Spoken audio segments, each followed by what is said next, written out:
Hey kids, are you ready to rat-a-taz? Okay, grab your activity notebook for making it unmix, and let's get started. First things first, let's make sure we have everything for our experiment. So looking at the set up your experiment page, grab a pen or pencil and let's check off and make sure we have everything we need. Baggie of bears and rocks. Got it. Baggie of rocks and sand. Got it. Baggie of sand and salt. Got it. Baggie of salt and sugar. Got it. 4-color pen. Got it. Wooden stir stick. Got it. Brown paper. Got it. Chromatography paper strips. This little baggie. Got it. Some scissors. Got those. A beaker. Got those. Graduated cylinder. That. Grab some tape. You should have some water. Doesn't have to be distilled water, but it could be. And some isopropyl alcohol, 70% or higher. Got it. And safety glasses. Grab your safety glasses and make sure you put those on. All right. So let's go to use tools, chemicals, and techniques like a chemist. So in this experiment, you will be using a technique called paper chromatography. The trick with paper chromatography is to be patient while the liquid climbs up the paper. Making good observations and being patient while doing an experiment are important skills. Practice these skills in this experiment. So we're going to use paper chromatography. It takes a little bit of patience and good observations so that we can make sure we know what's going on. So let's find out a little bit about paper chromatography. And the best way to do that is to ask questions. What is paper chromatography? Well, paper chromatography is a technique or method used to separate small molecules from each other. A mixture of molecules in a liquid will climb up a piece of chromatography paper and stick to the paper in different places. Good to know. What is chromatography paper? Chromatography paper is a special paper that allows small molecules to stick to it. What is isopropyl alcohol? Isopropyl alcohol is a molecule made of 3 carbon atoms, 8 hydrogen atoms, and 1 oxygen atom. Isopropyl alcohol can be used to clean surfaces and wounds and as a solvent. A solvent's definition is a liquid that allows certain types of molecules to mix with it. Why is isopropyl alcohol used in this experiment? Well, ink is made of molecules that do not easily mix with water. You can test this, by the way. But they will mix with isopropyl alcohol. Isopropyl alcohol separates the molecules in the ink. Then the molecules can travel up the chromatography paper to show the different colors. So, next, practice making your own questions about mixtures and how you might separate them. There's a lot of questions you might have about paper chromatography or chromatography paper or isopropyl alcohol, or if you can do the experiment with different paper or different alcohol. Go ahead and take a minute and write down any question that comes to mind. It doesn't have to be a serious question, it can be a silly question, but write your questions down.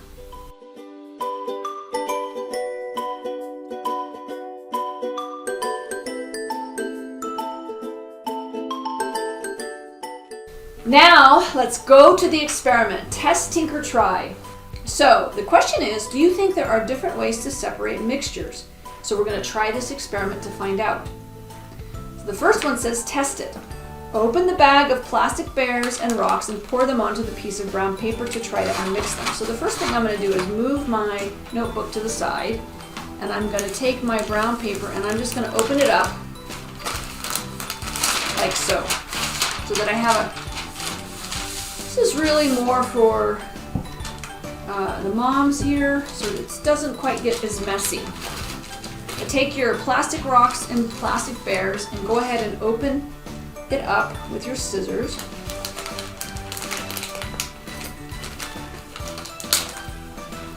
And then it says to put the bears, let's see. It says pour them on the piece of brown paper and try to unmix them. All right, so let's go ahead and pour them onto the paper and try to unmix them. You can see this is a mixture of bears and rocks. So how would we unmix those?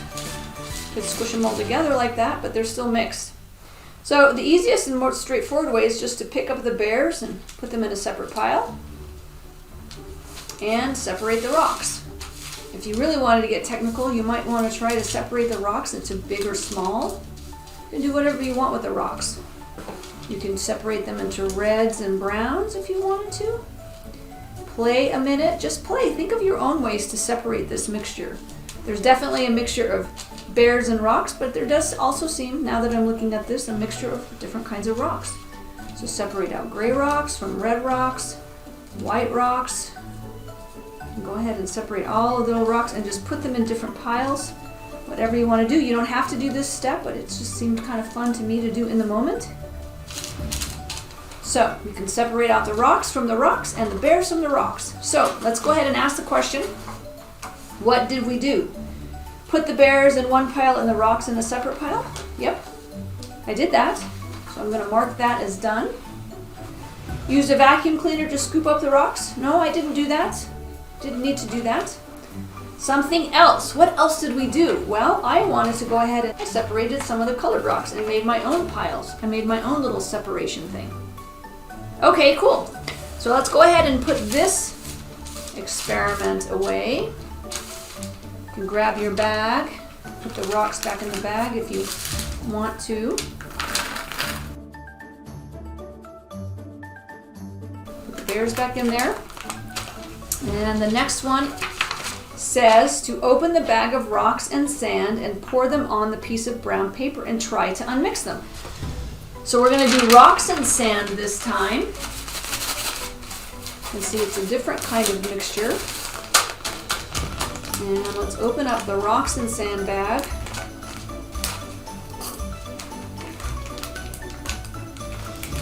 And pour them onto the brown paper. Okay, so this is a mixture of rocks and sand. And I'm going to try to unmix them. So let's just think about this a minute. This is a little different than bears and rocks. This is rocks and sand. So what could we do to unmix them? Well, I think it would be, you could try to unmix, if you wanted to, you could try to unmix the sand from the rocks. Maybe just push the sand out, but I think that would take quite a bit of time. So why don't we do it the opposite way? Unmix the rocks from the sand just by picking them up and putting them over to the side. You can take a minute, maybe spread it out, makes it a little easier to grab the rocks. There might be another way you could do that. You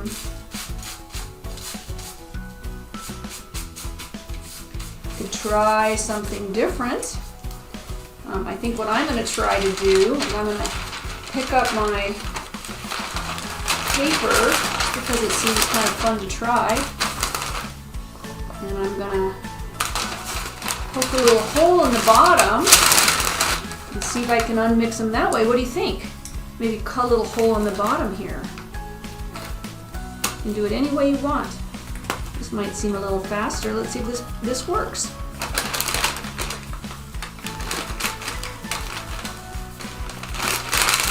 Definitely getting not very fast.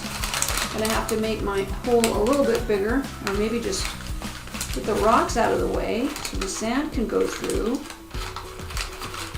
Like a little sieve or funnel. But you know, I don't think that's gonna be very fast. So I'm gonna put my paper back down.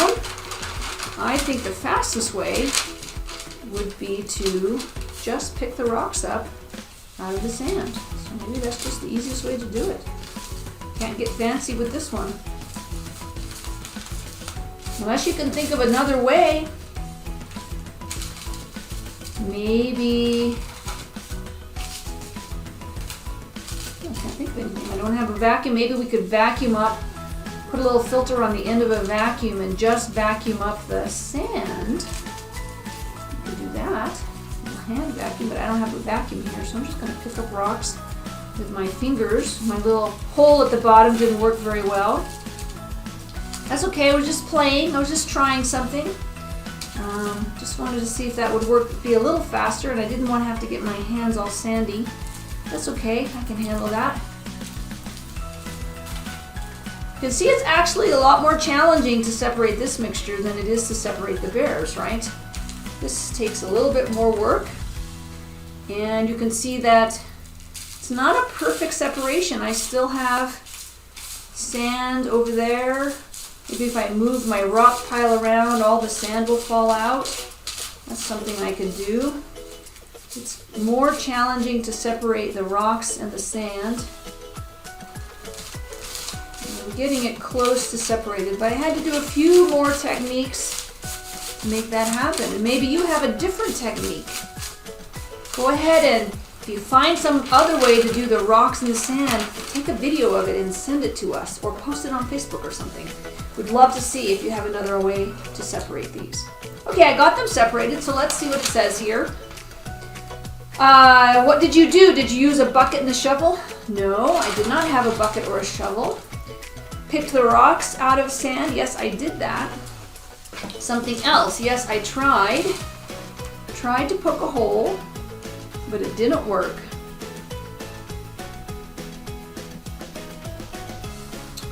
That's what I tried. Sometimes it doesn't work, and that's okay. That's part of doing science. Okay, so we're gonna put these back in our baggie. So or you can do whatever you want with them. Put the rocks back in the baggie. You can throw the sand away. You can put them in the planter. You can take them outside.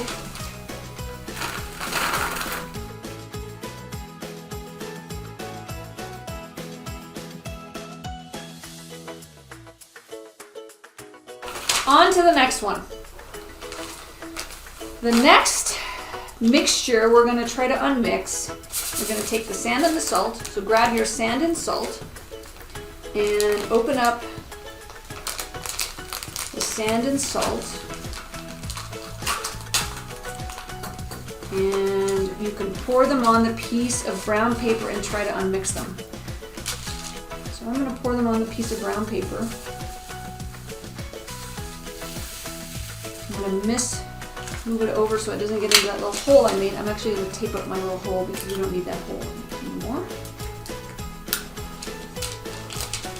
A nice idea, but it didn't work. All right, so sand and salt. Whew. This is going to be tough. I don't think that I can pick apart the sand and salt at all.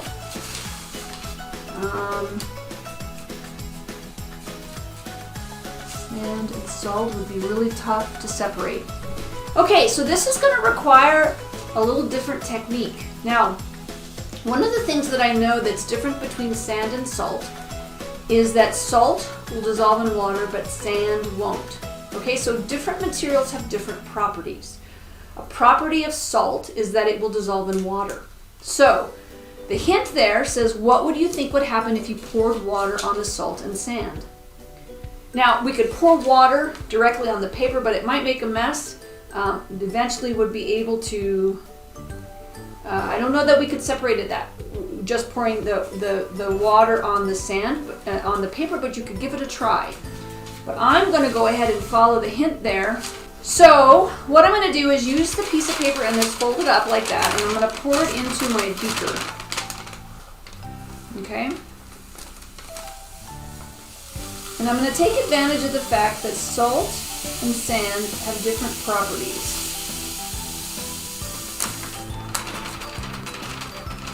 And okay, so now I've got salt and sand mixed together. And then I'm going to pour some water in there. I'm going to move that paper over. I'm going to pour some water in my beaker.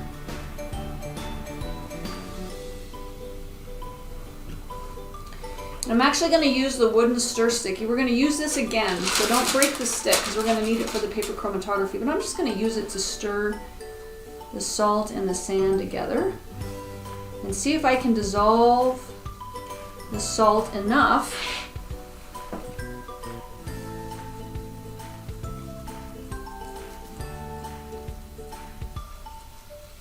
so give it a good mix. Then I'm going to take another beaker, and it should be easy enough to just pour off. I could let that settle a minute. Why don't we let that settle for a couple of minutes? So we're going to let this go ahead and settle, but I want to show you what it looks like. It's a little cloudy. So we're going to let this sit for 10 or 15 minutes.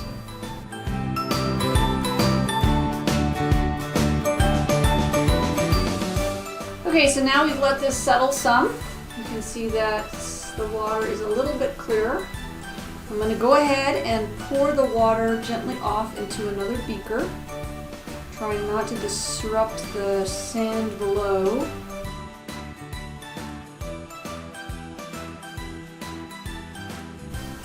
So now we have sand and water and some salt and water. And this is probably not a perfect separation, but I'm going to go ahead and let these dry over the weekend. And we'll take a snapshot of them next week and see if we can see any of the salt should recrystallize in the beaker. And in the sand should have most of the salt gone. So I'm going to put those to the side. So what did we do? We used water to get rid of the salt.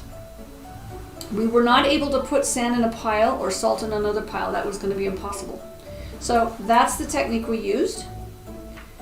And okay, so let's try the next one, which is the sugar and salt. So let's go ahead and open the sugar and salt.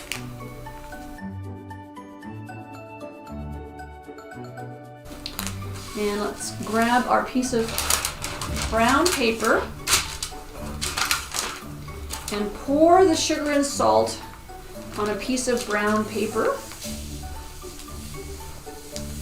And let's see if we can unmix them.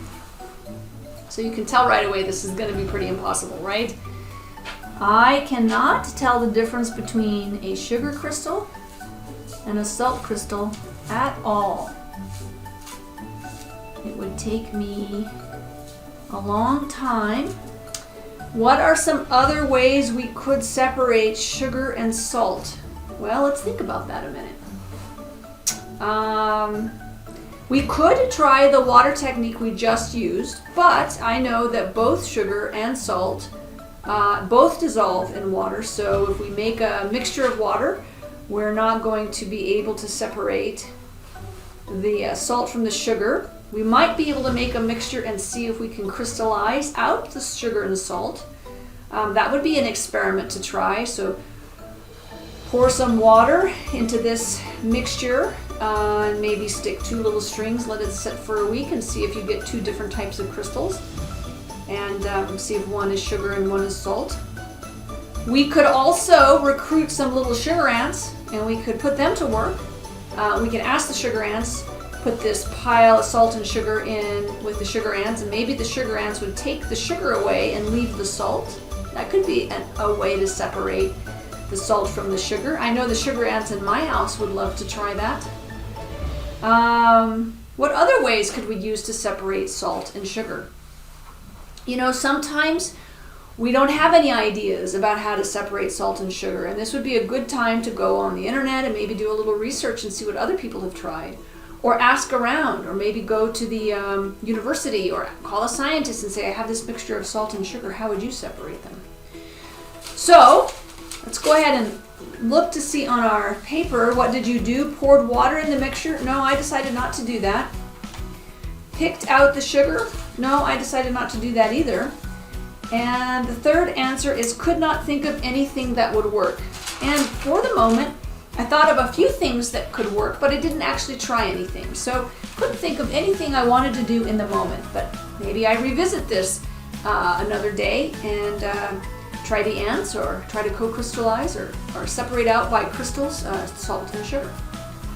Okay, so let's go ahead and pour this back into our baggie.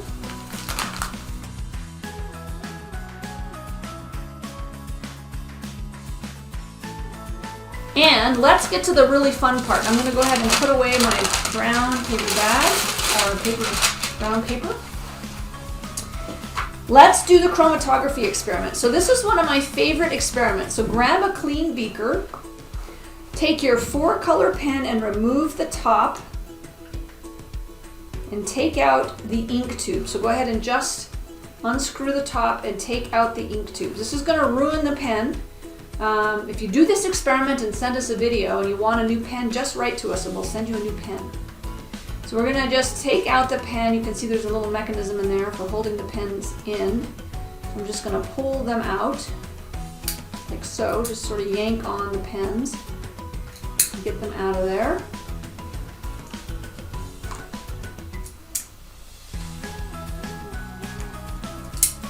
Four color pens, okay? And I did destroy my pen, but that's okay. Actually, sometimes it's fun to take things apart and figure out how they work. So maybe we'll put that back together someday. Okay. Take out the ink tubes. Using scissors, cut off the metal ends of the ink tube. So you can cut off the end here, but I think it's a little easier to cut off the metal end. So go ahead and grab your scissors, and we're going to cut off the ends of the ink tubes at the metal side.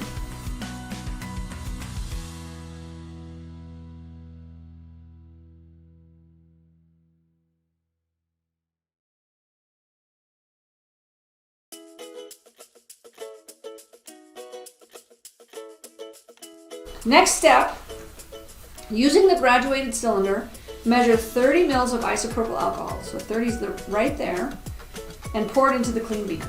Okay, so we're going to do that. I'm going to take this isopropyl alcohol and I measure 30.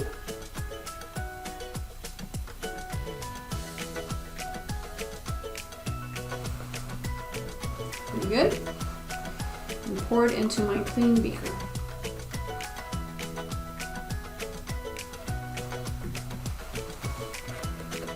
You can try this experiment with different percentages of isopropyl alcohol. If you want, you could try it even with water, see if it would work. I encourage you to try this. You're going to have a lot of ink left in these little tubes. I encourage you to play. So now what the instructions say is to take the cut ink tubes and swirl them in the isopropyl alcohol. And so that's what we're going to do. Now, just as a heads up, you don't need a lot of dye in there. So in other words, you don't need, a lot of ink in there. You just need a little bit. So I'm just going to swirl that around until it turns just ever so slightly. You can see now that's a little pink. And that's okay. We don't need a lot in there. And you have a lot of ink to play, so you can try different kinds of alcohol.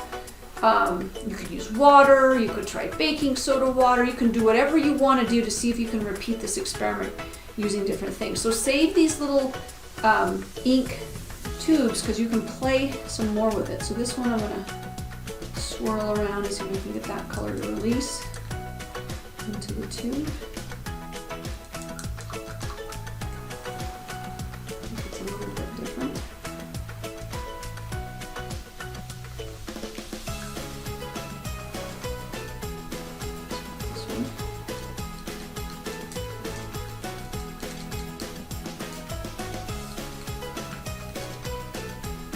Hard to tell sometimes if we've gotten the colors in there. I'm gonna squeeze this just a little bit at the end, just to make sure there isn't anything there.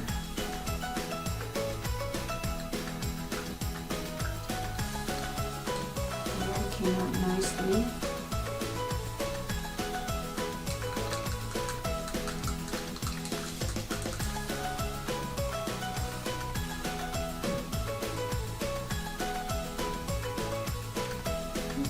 Out.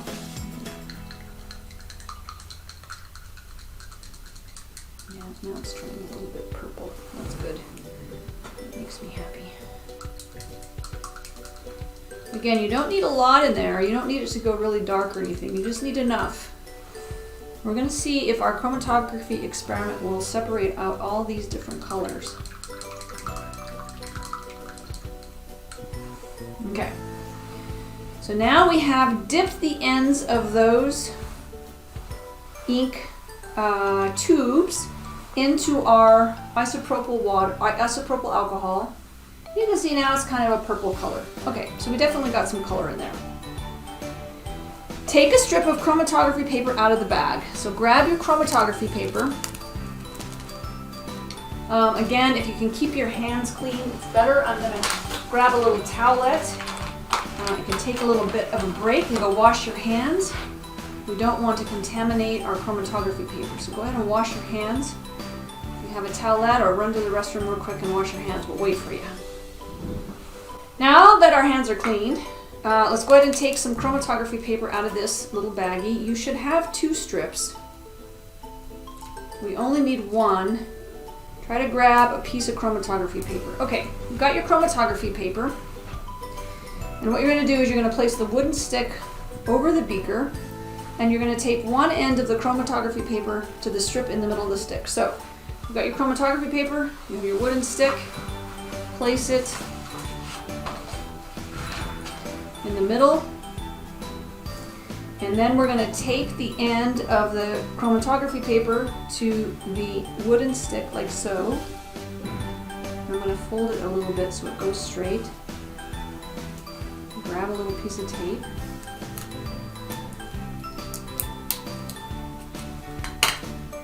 Again, trying not to touch the chromatography paper. It's not the end of the world if you do, but do your best to take that very carefully on the end. And I'm going to fold it down a little bit so it will stick in there. And that chromatography paper will be held by you want to kind of make sure it stays in the middle. It's moving around a little bit, which is okay, but I'm going to really in the middle there. There we go. Okay. So now you're just going to let this sit. Watch the color as the color moves up the paper. So this can take several hours, actually. You're going to have this. You can see it start to migrate. You can see the alcohol start to go up the paper. In about probably half an hour to an hour, you're going to be able to see some of the colors. But what you want to do is you just want to let this sit for several hours, even overnight, and just watch the liquid travel up the paper. So the solvent, the isopropyl alcohol, is going to be carrying the ink molecules with it, and the ink molecules should attach to the chromatography paper, and hopefully they'll attach at different places.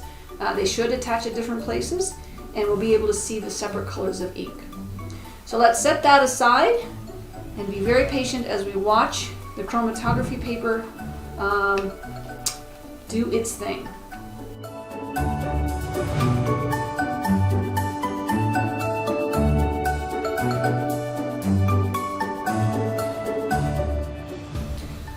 Okay, we've let this set for a couple hours, and we're already starting to see some of the colors start to migrate up the paper. I'm going to hold this up a little bit, and you can see a red or pink line, and you can see a blue line starting to go up. I don't see any other colors yet.